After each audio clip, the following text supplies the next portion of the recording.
Shalom, Assalamualaikum warahmatullahi wabarakatuh. Perkenalkan, nama saya Roland Bangonang, NIM 210611 020299, kelas 25 Manajemen, Fakultas Ekonomi dan Bisnis, Universitas Samratulangi, dengan mata kuliah Statistik Bisnis dan dosen pengampu yaitu Dr. Imelda Welin Juliana Ogi SEMM.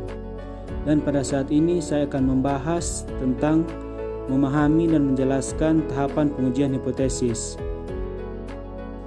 Kita masuk dalam materi yaitu hipotesis dan tahapan pengujian hipotesis. Hipotesis berasal dari bahasa Yunani yakni hupo dan tesis. Hupo adalah sementara, sedangkan tesis adalah pernyataan atau teori. Hipotesis atau anggapan dasar adalah jawaban sementara terhadap masalah yang masih bersifat praduga karena masih harus dibuktikan kebenarannya.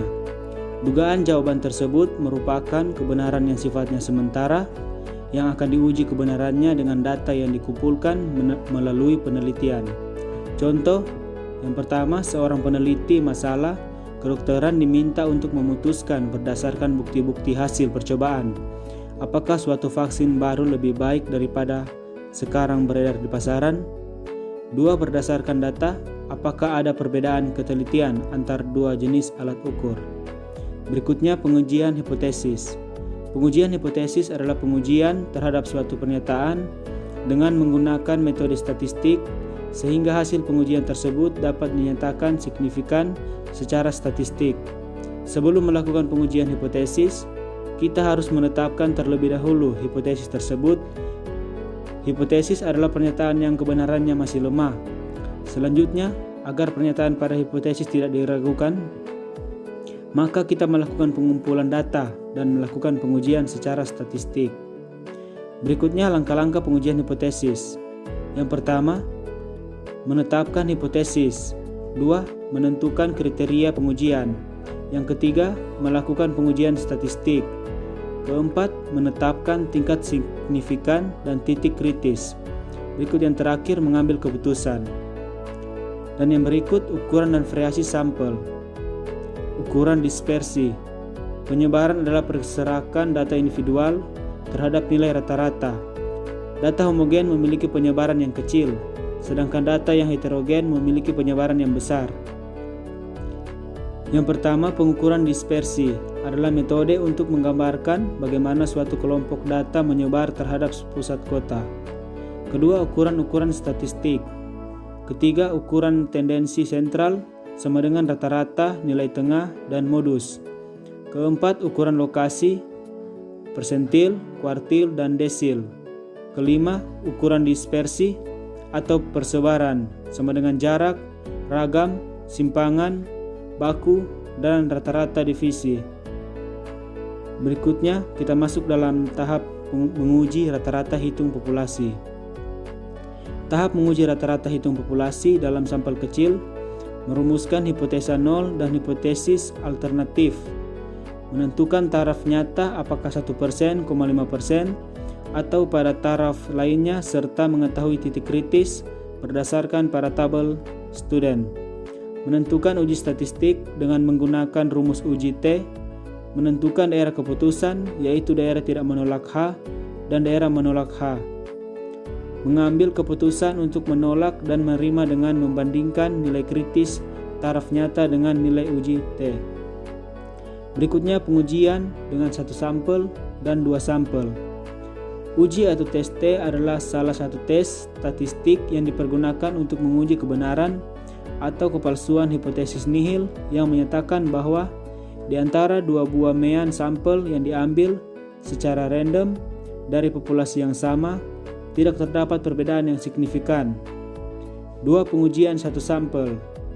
Tiga, bertujuan memperkirakan apakah data sampel berasal dari satu populasi tertentu atau tidak. Mengevaluasi apakah rata sampel dengan rata populasi berbeda atau tidak. Mengevaluasi apakah ada suatu perbedaan antara nilai-nilai yang diamati dari sampel dan nilai-nilai harapan.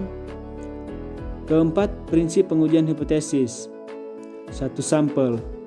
Menyatakan HO, menyatakan HA, menyatakan jumlah arah, memilih uji statistik yang paling tepat, melakukan analisis, menarik kesimpulan atau interpretasi.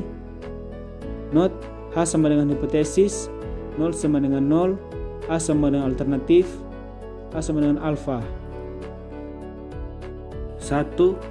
Dalam uji T satu sampel, uji statistik yang digunakan adalah sebagai berikut. Anggapan atau asumsi uji T satu sampel. Data sampel dipilih secara acak. Data sampel bertipe interval atau rasio. Populasi tempat data sampel berasal terdistribusi secara normal. Rata dan simpanan baku dari data sampel merupakan perkiraan yang handal dari kecenderungan memusat dan termasuk variabilitas populasi. 1. Pengujian 2 sampel.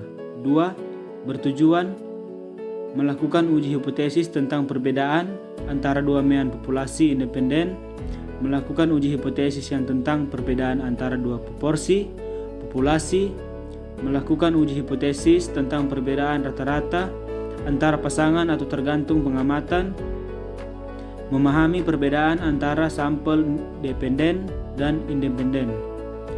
Anggapan atau asumsi uji T2 sampel. Data diukur berdasarkan skala interval atau rasio. Populasi asal terdistribusi normal. Variasi populasi tidak diketahui. Variasi populasi diperkirakan menggunakan data sampel yang dianggap serupa atau homogen, tidak mempertimbangkan validitas HO atau hipotesis nihil, tidak tergantung pada kesetaraan ukuran sampel. Berikutnya, membandingkan min dua populasi. Perbandingan dua min. Dalam analisis perbandingan dua min, perlu diingat bahwa kemungkinan berasal dari dua populasi. Kita akan melihat apakah kedua populasi sama atau berbeda. Ada dua kemungkinan sampel. Yang pertama, sampel independen. 2. Sampel berpasangan atau parent sampel. 3. Sampel independen adalah kedua sampel benar-benar terpisah.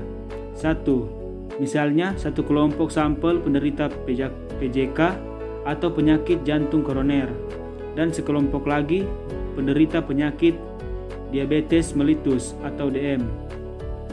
Dari sampel independen ada dua kasus lagi, yaitu A. Varian populasi sama, B. Varian populasi beda. Dan yang terakhir, uji terhadap variasi.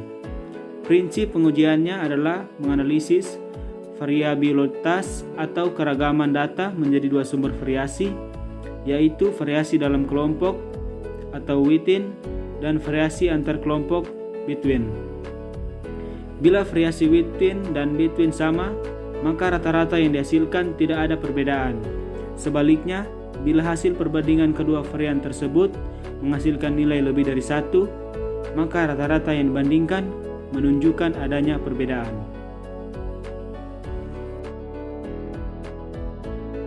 Sekian pemaparan materi dari saya mengenai tahapan pengujian hipotesis. Jika ada kesalahan atau salah kata, saya mohon maaf.